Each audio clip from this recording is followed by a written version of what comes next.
Okay. Ulitin ko po, we have last time, kahapon po yun, we discussed po the mesh analysis wherein yun po yung last topic para sa ating module number 3. Okay? The mesh analysis and the nodal analysis is a systematic approach na ina-apply po natin for a complex circuits na kung saan para mabawasan po natin yung bilang ng equations in case po na marami tayo mga branches. Kasi kung KCL, KVL yung gagamitin natin, or the ordinary Kirchhoff's laws, medyo mahirapan po tayo kasi yung calculator natin is limited only for 3 to 4 equations lang. Eh kung medyo madami na po, mahirapan po tayo. Okay? Kaya ginagamit po natin is either nodal or mesh analysis. Okay, yung atin pong mesh analysis, kung matandaan or kung napansin po natin, applicable yung mesh analysis kung meron po tayong mga current sources. Okay, mas applicable siya. At saka kung ang hinahanap po natin ay current. Okay, mesh analysis po yung pinakamagandang gamitin. Okay, kapag naman po ang hinahanap natin ay voltage, mas okay pong gamitin ang nodal analysis. Okay, kasi no need na para mag-ohms law ka kasi kapag voltage yung hinahanap, ang mahanap mo na agad doon, mga nodal voltages. And that is, pwede natin gamitin in order to determine the voltages po na hinahanap natin doon sa isang circuit. Ulitin ko po, the nodal analysis is applicable for, mas applicable po siya kung ang hinahanap po natin ay voltage. Tapos yung ating pong mesh analysis is applicable to a circuit na kung saan ang hinahanap po natin ay current. Okay? For our module number 4, which is the another theorems na meron po tayo, the circuit theorems. So this lesson will discuss the concepts of different circuit theorems, namely the linearity property, the superposition theorem, the source transformation theorem, the Thevenin's theorem, the Norton's theorem, and the maximum power transfer theorem. Those techniques or theorem are the simplified theorems when there are complex circuit to be analyzed. Kapag medyo komplikado pa yung circuit po natin, eh mas meron po tayong ginagamit na theorem. At yan po yung mga nabanggit ko po. Okay, for our, at the end of the lesson, students should be able to, ngayon po, ang didiscuss po natin is the linearity property and as well as the superposition theorem. Use linearity property to analyze complex electrical circuits, and the other one is use superposition theorem to analyze complex electrical circuits. Okay, this is the online discussion po natin for our module number 4.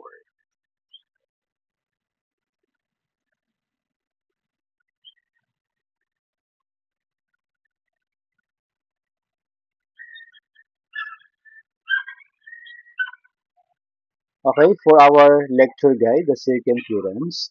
For the introduction, in our previous discussion, we know that Kirchhoff's laws have the advantage of analyzing circuits without tampering the original configuration of the circuit to analyze.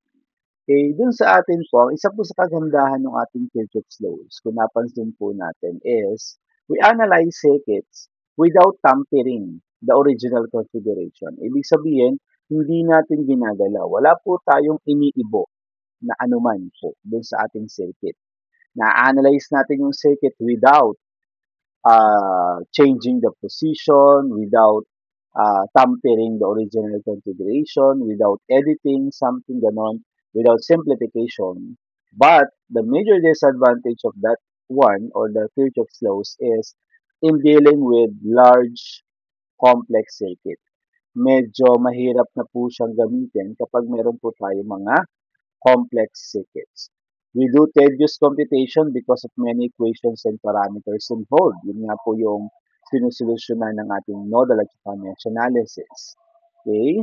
To analyze easily large complex circuits, engineers over the years developed some theorems. Those theorems nga po, we have the linearity property, the superposition theorem, the source transformation theorem, the Thevenin's theorem, and the Norton's theorem.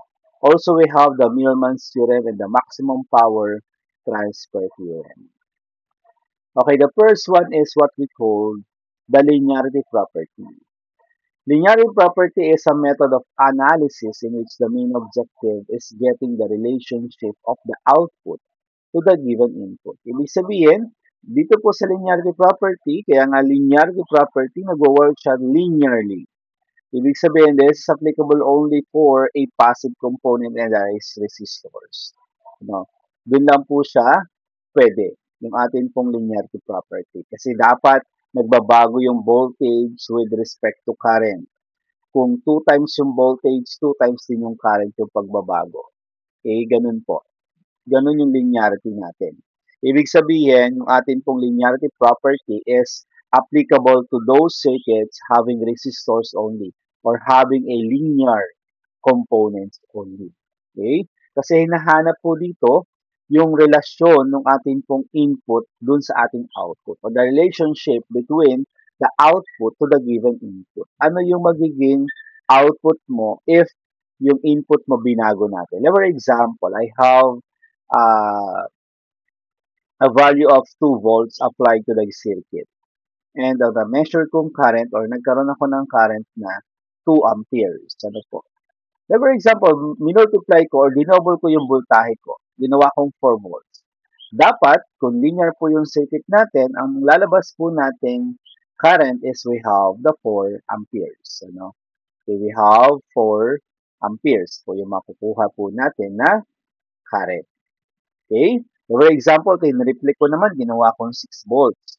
So, dapat yung kuryente natin ay magsi 6 amperes, magti-triple din. Iyon po yung atin po sa linearity property. Dapat ganun yung pagbabago ng ating output with respect to dun sa ating pong binigay na input. It is only applicable to those who are linear circuits nga daw po yung ating linearity property. Level example number 1 for a given circuit in figure 4.1. Find I/O when Bs equals 6 volts and Bs equals 18 volts. From this one po, dalawa yung ating voltage input.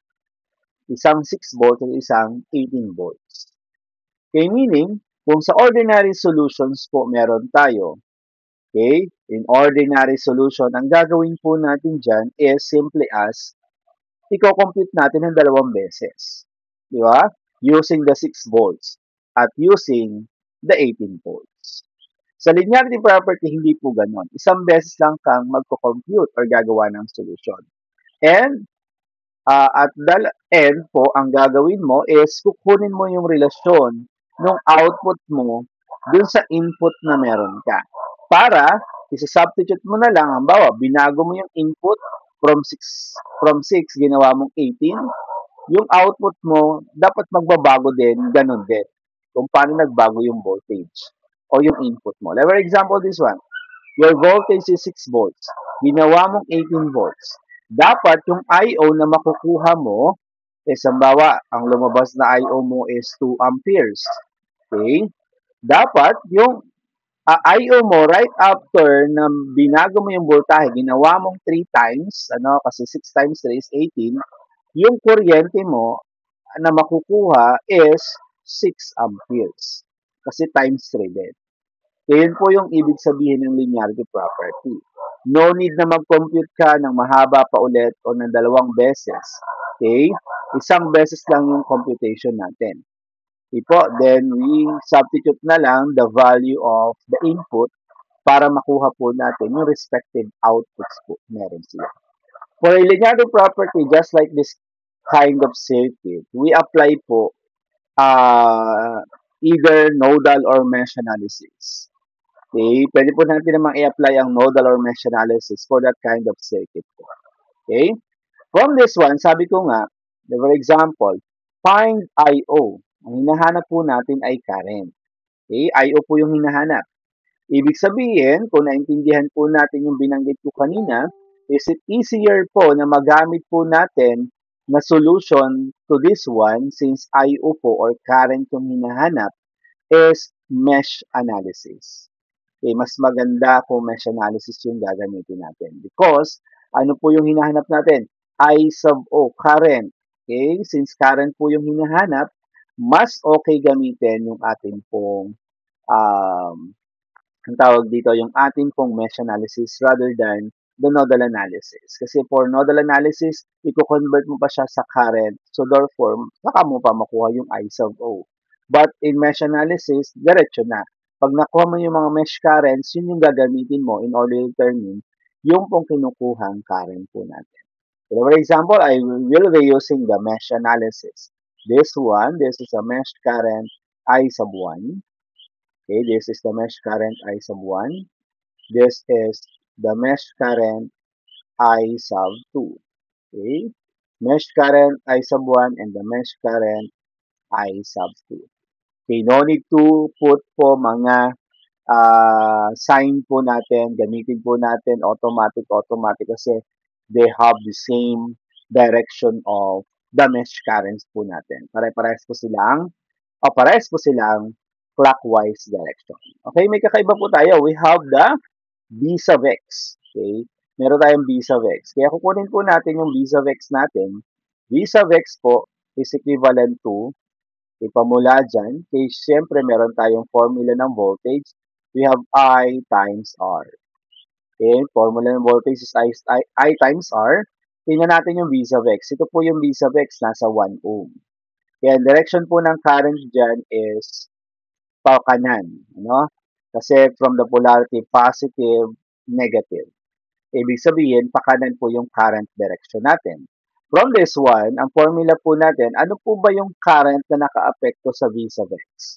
Ang only mesh current na nakaapekto sa V sub X is si I sub 1. And that I sub 1 is the same direction with the current po ng V sub X natin. Okay, therefore, your I is equivalent to I sub 1. Since magka-direction sila at saka yung I sub 1 only is the mesh current affecting po the V sub X or doon sa ating 1 ohm na yun. Multiplied by the resistance value, we have 1 ohm. Therefore, your V sub X is equals to 1 I1 or simply as I sub 1. Okay? Then we have also determined the I sub O kasi yun po yung ating uh, pwedeng kunin. Ano? I sub O. I sub O is equivalent to, kita na po naman natin, the I sub O is equivalent to I sub 2. Bakit po? I sub 2, the mesh current, I sub 2 is only the mesh current affecting the I sub O. And magka-direction po sila. Parehas po silang pababa kung dadaan po sila sa 2 ohms. Therefore, IO is equivalent to your I sub 2. Kuha na po tayo ng equation. At mesh current I sub 1 by the principle of KBL, since this one is hindi po super mesh kasi wala naman tayong current source in between the two meshes. Ano?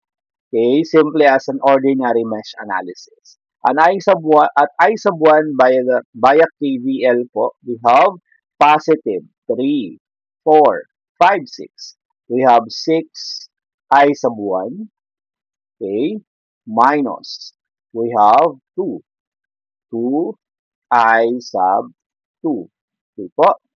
Then, iikot po sa ating pong B sub S. And that is, ang una po makikita is positive. Positive B sub S. Okay po. Wala na po is equals to 0. That is your equation number 1. Ano? This is your equation number 1. Okay, next. You have, hindi nyo po isa-substitute yung 6 volts at saka yung 6 volts dito. Kasi kapag ganun ang gagawin mo, ordinary solution lang yun. Dalawang beses mong gagawin kasi using 6 volts at using 18 volts.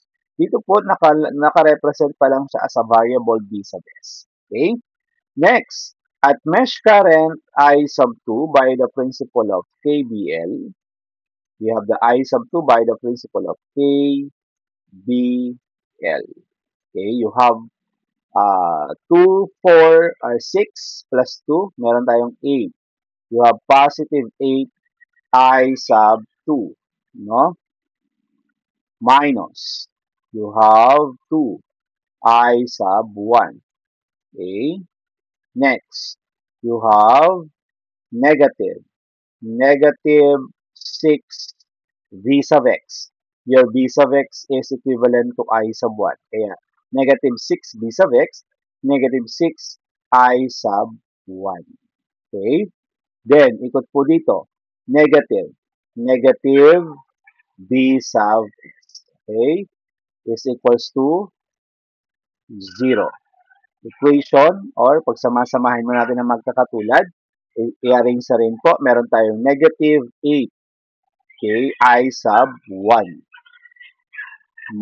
plus you have 8 I sub 2, okay, minus B sub S. Okay, that is equivalent to 0. Okay, this is your equation number 2. Since hindi natin kayang gamitan ng calculator because equation po ang meron tayo, meron tayong dalawang variable na kakaiba, the V sub S, ano, kakaibang variable po yon, kaya hindi natin pwedeng siyang gamitin ng calculator. Okay? You have, kasi walang constant, is variable pa, B at saka B. Okay? From this one, you have, pero kung kaya nyo pumakuha ng equation pa na isa para magagamit natin kasi this is three variables. The I1, I2, at saka V sub S. Wala ka naman pagkukunan ng V sub S, di ba? Okay. Ayun, ano po. From this one, you have a eliminate po natin, pagkapitin po natin. This one is 6I sub 1. Okay, 6I sub 1 minus 2I sub 2. Okay, plus BS. This is coming from equation number 1. B sub S is equals to 0. Okay, ayan. Since ang kailangan po natin is the I sub 2 in order to determine I sub O, we have to cancel po the I sub 1. Ano? I-multiply po natin parehas ang equation na yon. This one is multiplied by, you have common po para sa 8 and 6 para ma-cancel po sila. Okay, for example, this is times 3, times 3, and this is multiplied by 4 para 24, di ba? 3 and 4. 3 times negative 8, negative 24. 4 times 6, positive 24. Cancel na po yung ating I sub 1. Okay? 3 times 8 is 24. 4 times negative 2 is negative 8. 24 minus 8, meron tayong 24 minus 8, you have 16. Positive 16 I sub 2. I sub 2 is equivalent also to I sub O. Ilalagay ko na po yung I sub O. Then, 3 times negative 1 is negative 3. 4 times positive 1 is positive 4. 4 minus 3 is 1. That is positive B sub S. Positive B sub S is equals to 0. Okay? Ilipat natin sa kabilang side. Ano po yung ating pong B sub S? B sub S positive is equals to negative 16 I sub O. Or, your I sub O from this one is equals to B sub S divided by, negative B sub S divided by 16. Okay. Yan po yung gagamitin natin. This is the relasyon ng output sa ating pong input. Yan po yung objective natin. Ma-determine natin yung relasyon ng output current natin to the respective input voltage po natin. Ibig sabihin, nagbabari siya by 1 over 16, no?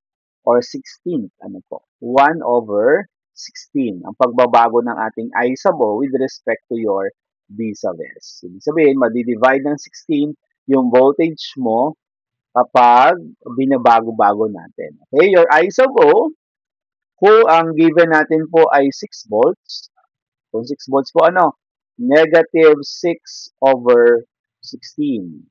Okay, or simply as you have negative 3 over 8 amperes. Ano? Negative 3 over 8 amperes. Kung yun man po ay 18, your I sub O equals, edi times 3 lang, or negative 18 over 16. Or ito times 3 lang natin to, negative 9 over 8. You have negative 9 over 8 amperes. Okay, may question po tayo for that kind of problem. May question po tayo.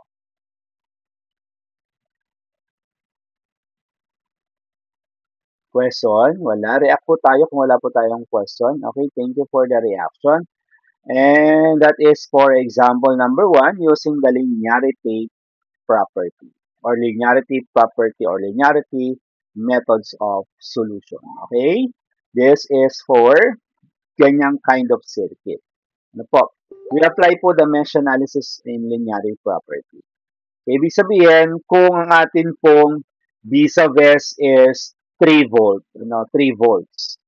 Okay, ano po yung value ng I sub O natin? Siyempre, divided by 2 lang. Divided by 2 lang, ano? You have 3 over 16. Ano po? Kung ang atin pong voltahe ay 24 volts, ano, 24, it is 6 over 16 multiplied by 4 is 24 over 16 or 12 over 8 or 6 over 4 or 3 over 2. No? Yun po yung ating I sub O. If binago-bago natin. Ibig sabihin lang, kahit bago-buhayin mo yung voltage mo, no need na mag-compute or recompute ka.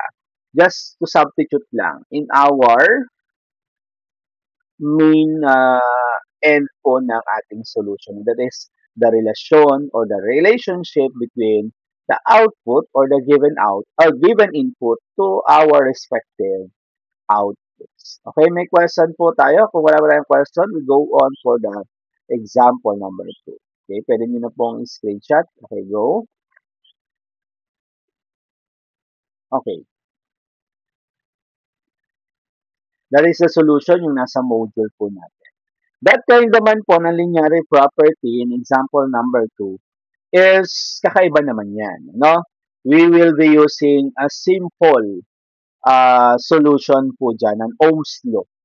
Kailangan lang nating alam na kapag series po yung circuit, parehas po ng current. Kapag naman po parallel, parehas po sila ng voltage. That kind of circuit, kapag gagamitin natin ang linearity property. And also, that kind of circuit having a one source lang, it's either voltage source or a current source. Isa lang pong current or isang voltage source. Applicable yung ating solution in example number 2. Pero kung medyo madami tayong sources, ang gagamitin po nating solution ay yung po nasa example number 1. Okay, this is applicable only for a one source na sa isang circuit. Okay, ito pong example number 2. Assume I is a verb. For this one also, you assume, no? Mag-a-assume ka ng value. Initial na value, yung gusto mo. Kaya ano po yung kailangan natin i-assign? Assume. Kahit ano pong number, kahit ano pong value ng assumption natin, okay lang. Okay? Pero kung ayaw naman natin pahirapan siyempre yung sarili natin, huwag naman tayo magbigay ng assumption natin na 999,999,999. Di ba? Okay, siguro mas okay sa atin kung wala po nakabigay na assumption o walang katulad niyan, assume I o equals 3 amperes. Okay, kung walang nakalagay na ganyan, edi mag-assume ka, bawa, your ISO is 1 ampere lang or 2 amperes. Huwag na natin kalakihan para hindi po tayo nahihirapan. Okay? Medyo maliit. Ang mas okay po is 1. Huwag naman 0, no? Hindi po pwede ang 0. Okay, kailangan may value po siya. Okay, is either negative 1, negative 2, or positive 1, positive 2, positive 3, positive 4. Kayo po yung bahala. Pero mas okay po kung mas maliit. Huwag na akong lakihan po masyado yung assumption. Okay, dito po may nakalagay ng assumption, assume I sub O equals 3 amperes. Initially daw this is 3 amperes. Okay? Use linearity property in order to determine the actual, yung tunay na value ng IO. Kasi yung 3 amperes is an only assumption. Ano ba yung tunay na value ng IO na 3 amperes in the circuit of figure 4.3?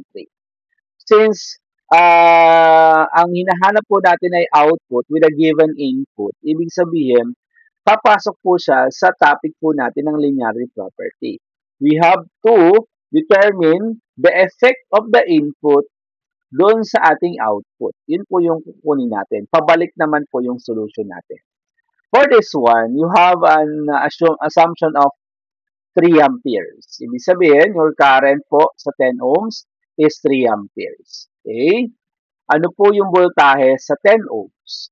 Okay, simply as B is equals to I times R. Ohms lang po yung gagamitin natin. B is equals to I times R and I is equals to B over R. Okay, salit-salitan lang po yung mga yan. Ano, at saka series parallel, parehas ang voltahe, parallel. Parehas ang kuryente, series. Okay? These 10 ohms have a value of voltage of 3. 3 times 10. Meron tayong 30 volts. This is 30 volts. Ang polarity niya, plus, minus. Ano? 30 volts. Okay? May 30 volts po siya. And that one, okay na po siya, no? May 30 volts na. This one naman, may current po itong ating 6 ohms na 3 amperes din. Bakit po 3 amperes din? Kasi the 6 ohms is directly connected series dun sa ating 10 ohms. If they are connected series, they have the same value of current. If you assume IO as 3 amperes, therefore 3 amperes din sa kanya. And yung voltage po niya, positive, negative, yung voltage ng 6 ohms, 3 times 6, meron kang 18 volts. Okay? 6 ohms and 10 ohms is connected series. Kapag pinag-connect mo siya series, we have 16 ohms po. 6 plus 10, 16 ohms. And that 16 ohms is connected parallel sa ating pong 8 ohms. Ano? Parallel siya sa ating 8 ohms. Kung parallel po siya sa ating 8 ohms, therefore, they have the same voltage. Okay, meaning, ang voltage po ng 8 ohms natin ay yung pinagsamang voltahe ng 8, ng 6 at ng 10. That is 18 and 30, meron kang 48 volts. Ano? This is 48 volts, positive, negative. Since yung 8 ohms is connected parallel sa pinagsamang 6 and 10, 18 at 30, 48 volts. Okay, since meron ka ng 48 volts para sa iyong 8 ohms, makukuha mo na rin ang kuryente ng ating 8 ohms. Simply as I is equals to B over R. 48 divided by 8 is equivalent to 6 amperes. 6 amperes po yung kuryente na dadaloy sa 8 ohms. Ano po? Pwede niyo po ilagay dito yun ha. Yung solution po natin, you have 48 divided by 8 and that is 6 amperes. Okay. This is 6 amperes. Okay po. The 6 amperes po, ayun po yung 6 amperes na yun. Okay? 6 amperes. Ibig sabihin, makukuha mo na yung kuryente ng atin pong 4 ohms. Yung kuryente ng 4 ohms, papasok siya dito. Mahiwalay sa dalawa. Yung isa papunta 3 amperes, yung isa 6 amperes. Ibig sabihin, ang total na kuryente ng ating 4 ohms is 9 ampere. Kasi na-separate siya sa 6 at saka sa 3. Ibig sabihin, ang total niya talaga is 9. Ibig sabihin po, makukuha mo na yung voltage ng 4. Okay, ang voltage ng 4 is simply as I times R. And that is 9 times 4. 9 times 4 is equals to 36 volts. Ano? 36 volts. That 36 volts, yun po, yun. Okay, that is 36 volts. Okay, 36 volts po. And yung iyo pong 4 ohms at saka yung iyo pong this circuit, ano, yung 4 ohms at yung circuit na hanggang dito ay naka-series. Yung 4 at saka yung circuit na namin to, naka-series. Ibig sabihin po nun, pag kinuha ko yung total voltage ng mga yon, yung voltage ng 4 ohms na 36 plus yung voltage ng 8 ohms na 48, ayun po yung voltage ng ating 14 ohms. That is 84. Okay, we have 14 carry 1, 84 volts. Ano? This is 84 volts. 84 volts, ano po? Yun po yung sa 14 ohms natin. Ibig sabihin, nakuha natin yung voltahe niya, 84 volts, makuha natin yung kuryente niya. The current is equals to B, 84 divided by 14. Okay, you have parang 6, 6 amperes. That 6 amperes po, ito po yon, 6 amperes. Okay, this is 6 amperes. Ano po? Okay, from that 6 amperes po, alam naman natin kung ano yung kuryente nito, syempre. Kasi yung isa 9, yung isa ay 6, meaning ang kuryente niya is 15 amperes. O 15 amperes. Okay, yan po ay pamula dito. Ito ay 30, siya ay 15. Di ba? Ito ay 30 at ito ay 15. Ang lobas po sa atin po sa computation is 15 amperes. Kapag ang ginamit natin ay 3 amperes na assumption. Eh dapat pala, ang lalabas sa kanya ay 30. So palagay mo, anong assumption meron ka dapat in order to have a 30 amperes na output or input since this is a linear circuit. Okay, ano po dapat yung assumption natin? Okay, kung 3 daw, ang nakuha natin is 15. Eh, ang kailangan natin ay 30. Ano sa palagay nyo? Yung ating pong actual na value ng I.O. para maglilinear siya sa ating input na 30 amperes. Sa palagay nyo po, ano? Yes, Gomez? Sir, 6 amperes po. O siguro 6 amperes. Kasi pag dinoble natin yung 6 amperes, di ba, yung 15 amperes, doblehin natin 30. E di yung ating assumption na 3 amperes, doblehin din natin 6 amperes. Okay, our answer po for that kind of question is the actual value of I sub O is 6 amperes.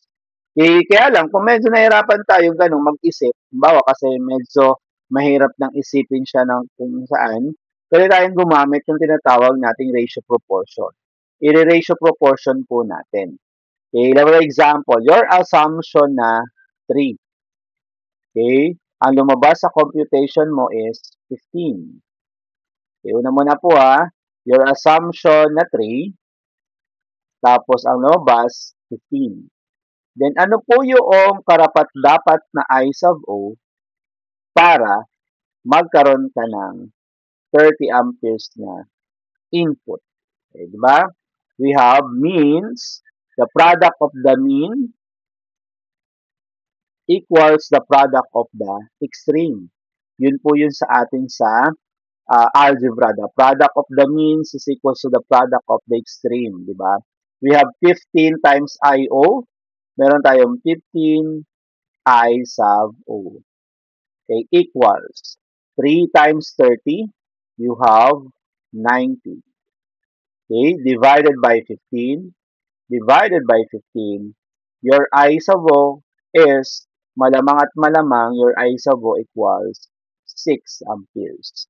Okay, your I sub O is 6 amperes. Okay, kung nahirapan ka pong mag-isip, pwede mo pong gamitan ng ratio proportion. Is it clear po para sa atin that example number 2? It's only, ulitin ko lang po, it is only applicable for a circuit having a one source only. Okay? One source only. At saka kasi yan ay mga series parallel, and kailangan mo mag-assume ng a certain value initial value po para makita natin kung ano naging epekto ng initial value mo dun sa magiging input mo. And that one, kukunin mo na yung ratio proportion. The product of the means is equals to the product of the extremes. May question po tayo for example number 2. React po kung wala. Okay. Thank you po for the reactions po natin.